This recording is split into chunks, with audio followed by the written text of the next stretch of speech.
Good morning. The well-known Buddhist author and teacher Pema Chodron offers us this in her book, When Things Fall Apart. I used to have a sign pinned to my wall. It read, "Only to the extent that we expose ourselves over and over to annihilation can that which is indestructible be found in us." It was all about letting go of everything. I invite you to think about 4 or 5 things that make you who you are, that if anyone's going to know you at all, they're going to know these 4 or 5 things about you: that you're a gifted athlete, a talented artist, that you're passionate about politics or your faith community, you're a devoted grandparent. Perhaps you're known for your beautiful physique and your great head of hair. That would be me. Imagine none of that is true anymore. We're not in the same way.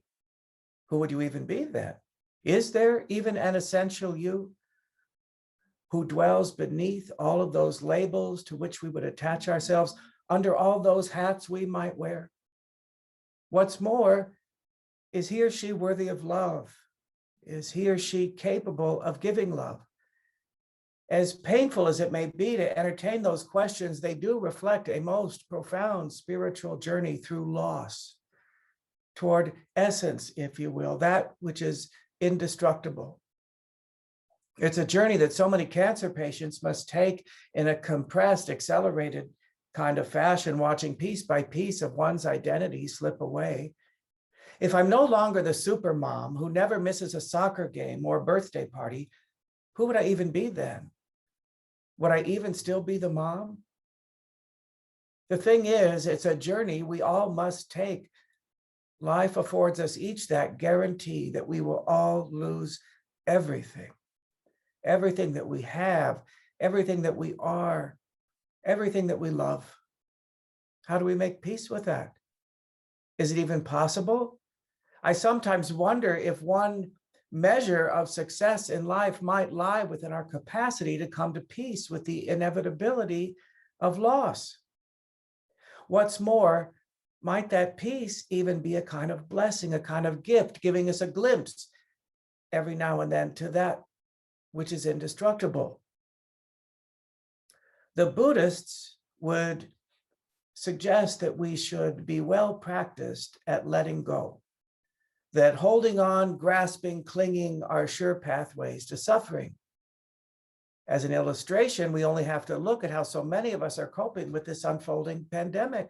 When can I get my old life back? When are things going to get back to normal? How long is this going to last? I'm an avid swimmer. I swim every day. I remember March 16th, 2020, when my gym announced that because of the virus, they would be closing down for up to 2 weeks. 2 weeks? I can't live without the gym for 2 weeks. Oh, yeah? Just wait. I hear similar sentiments sometimes from newly diagnosed cancer patients. Can't we just go back to 6 weeks ago, before this ever started? It's kind of a paradox, really, that while, yes, holding on can lead to suffering, I find there's also life force in it, in the striving, in the yearning, in the longing. Chemo infusion clinics are filled with patients who have signed up for guaranteed suffering, for the possibility of more time, more life. Universities are filled with students investing in, striving for, creating a future. When we're young, the future is almost a member of the family, a character in our own biography. Look at how much attention and intention we invest in the future. It shapes almost every decision we make. As we get older, possibility diminishes right along with the future. And the past becomes a far richer member of the family. Memories, stories that might soothe us, bring us some peace, or stories that might just as soon haunt us. But either way, stories that offer the possibility of meaning. In the saddest irony of all, some of us will even lose those in time. How do we make peace with that? Is there any meaning at all to be found in everything that we will lose? I'm not so arrogant as to think I have any answers at all. What I have are stories, both my own and those of countless patients I've been privileged to walk beside, patients whom I would just as soon call my teachers. I also have a growing faith at this stage of my life that drawing closer toward any paradox, holding the space for two competing realities to be true, might just offer a pathway to peace, if not wisdom. April was a great gal in her mid-40s, vibrant, smart, a professional, a wife, a mom, two great kids. She also had this exceedingly rare, exceedingly lethal cancer diagnosis that also happened to be horribly disfiguring. The doctors gave her that awful assessment, nothing more to be done. She greeted that news with this kind of clarity and profundity. Michael, I'm dying. I know that, it's the truth. But you know what? It's only one truth of many truths. Her openness to that statement and her willingness for it to shape the remainder of her days was truly something to behold. And there are those who cling so valiantly to those one or two aspects of their identity that without them, life simply wouldn't be worth living. That clinging actually keeps them going. There's the passionate university professor who by any reasonable measure should never have been in a classroom, given how immunocompromised and fatigued she was. But even her oncologist saw the truth. I see that this is who you are. You're a teacher. You've got to teach. So go teach. Just be careful. Okay. I remember many years ago meeting a young mother in her 30s in the hospital, not long before she died. She was busy keeping a journal, writing letters to her then 11-year-old daughter to be read into the distant future. Oh, that's so beautiful, I said. No, it's not, she said. I'm just nagging her into the future. Still, just being a mom to the end. Sometimes it might even be an object that we cling to so defiantly as some kind of, I don't know, remnant of a piece of our identity that we just can't release. Maybe it's an old army uniform or a wedding dress, maybe an old ID badge from a long gone career. Over the last few years of my mom's life, she was acutely aware that things would be wrapping up soon. And so she took to earnestly clearing out, cleaning out every drawer, every cabinet, every closet, letting go so that we wouldn't have to. When death finally came, things had been pretty much sifted down to the bare essentials, except for boxes and boxes, acres and acres of family photos, cards, letters, a few tattered newspapers with historic headlines, JFK assassinated, that kind of thing. That last Saturday that we were packing up what was left of her life, I made a final pass through her bedroom closet, and I looked in the darkness. High in the corner on the top shelf was an old hat box. How had we missed that? I pulled it out, dusted it off, opened it up. I couldn't believe my eyes. And I felt this searing stab of grief and amazement. It was the hat, this hat that had become legendary in my memory, her Donna Reed hat, I called it. She looked just like her when she wore it. A little pillbox covered with champagne silk leaves, each one tipped with a tiny seed pearl. She bought the hat, I remember, to go with a light blue brocade suit that she would wear to her best friend Janet's second marriage at the Desert Inn in Las Vegas, maybe 1962 or so. My mom was quite the glamorous dresser in her day. Earlier that afternoon, in fact, I had come upon the photo of the wedding party in the original Desert Inn folder. There, my mom and dad were at the table looking so young, so handsome, so beautiful.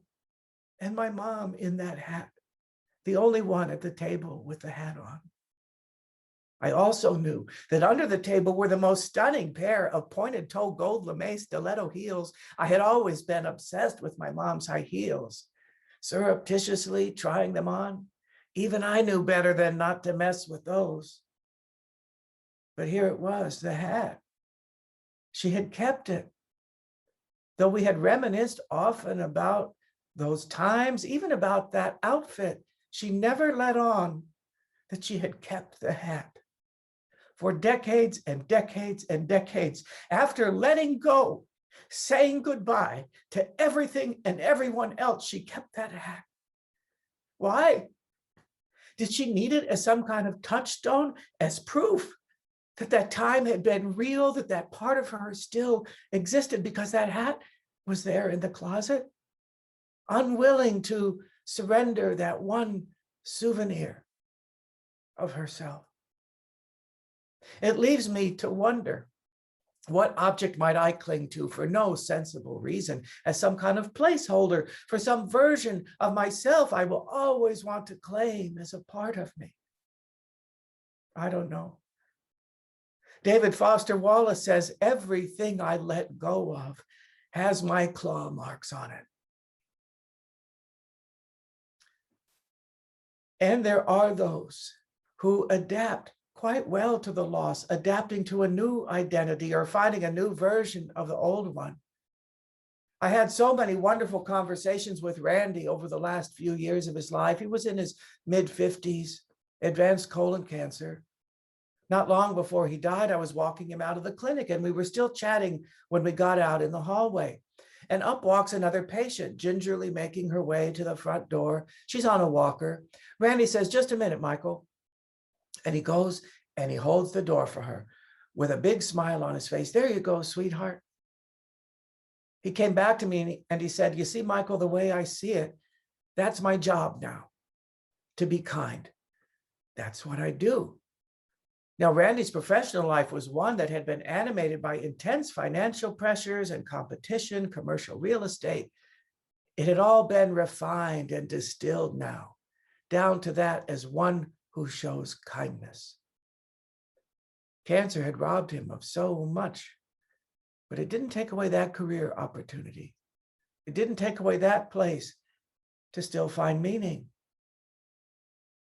Kate was in her early 60s, newly diagnosed with a recurrence of breast cancer, now stage 4. She was a spiritual seeker, an artist, a musician. She played cello in a local chamber orchestra. While raised an Episcopalian, she converted to Judaism much later in life, but not because of marriage or any such conventional reason, but because she said, "I love the humor in Judaism, and besides, there's no hell." Although any articulation about who or what is God, how does prayer work, what happens after we die, was simply left undefined, because she experienced her spirituality in community, playing music in community, praying in community. She didn't pray when she was alone. Kate also shared with me that she had been a survivor of childhood sexual assault, an experience that left deep wounds, to be sure, but not the least of which was a crippling fear of dying. And the essence of that fear was, what if I just disappear? There it is, ultimate loss, disappearance. I asked Kate if she'd ever had what any of us might call a peak spiritual experience. "Oh, yes," she said, "playing a big, lush piece of music like Handel's Messiah. I got to play that once in Cleveland, full orchestra, chorus, the works. It was transcendent to be in the center of the creation of all of that music, feeling it wash over me." Kate, you just told me that your biggest fear would be that you disappear. And yet your peak spiritual experience was one in which you disappear, if you will, into the creation of that music. It couldn't possibly be about you and your cello in that moment. And yet without your cello, the music would not have been the same. What if dying is like that? What if the other side is like that? Surrendering into this larger harmonic reality in which our individual voice is an inextricable piece of the whole. She sighed into that. She exhaled into that. Sometimes we need to summon our imagination to come up with new images and metaphors when we find ourselves immobilized by the fear of loss. I love to hike. And for decades, I've made a nearly annual pilgrimage to Yosemite because there's one hike there that has simply given me my life back more times than I can count. There's no simpler way to put it, oftentimes of great distress. About a dozen years ago, I came upon such a time, devastation really, a spiritual crisis, in fact, which I would define as a time of great loss. Everything I had believed and come to trust seemed to collapse right out from under me. At first, I thought maybe you ought to go to Yosemite, try to climb out of it, transcend it, but it just didn't feel right. And the more I thought, Michael, you've always wanted to see the Grand Canyon, hike to the bottom. You're not getting any younger. Maybe it's time to climb down into the pain, into the earth, rather than to try to transcend it. So that's what I did. For any of you who have ever made that descent, you know how staggering it is. And the wisdom that came to me was so clear, clean, concise. The Grand Canyon is only grand because of what's been lost, not because of one thing that's been added. One particle of soil at a time, letting go, releasing itself to the water over the span of 5 million years. It's incomprehensible, swept away by something so simple as water. I spent that night at the Phantom Ranch at the bottom of the canyon, a charming, historic, albeit Spartan compound, dormitory-like cabins, communal dining room. That night, the lovely gentleman who served us dinner asked for our attention before we dug in. He wanted to offer a kind of blessing and invocation. My friends, I want to welcome you here. And I hope that while you're here, you take some time to be quiet and feel the sacredness of this place, the majesty of it, the power of it. It's like Mecca or Jerusalem for the native people. He went on to say, and no matter how hard it was for you to hike down here today, hiking up tomorrow is going to be so much easier. And of course, there were incredulous groans from around the dining table. Yeah, right. And if not, he said, rejoice, rejoice, you got no choice. I love that. I come back to it again and again as a kind of mantra. Rejoice, rejoice. You got no choice. What if, like the Grand Canyon, we are being carved out for our grandeur, hollowed out by loss, so that on our descent, we might catch a glimpse of that which is indestructible. Sure, let's savor every vista, cherish each moment and memory, hold on, you bet. But with an oh so light touch, perhaps, and a willingness at any moment to let go. Except perhaps for that one thing. So be it.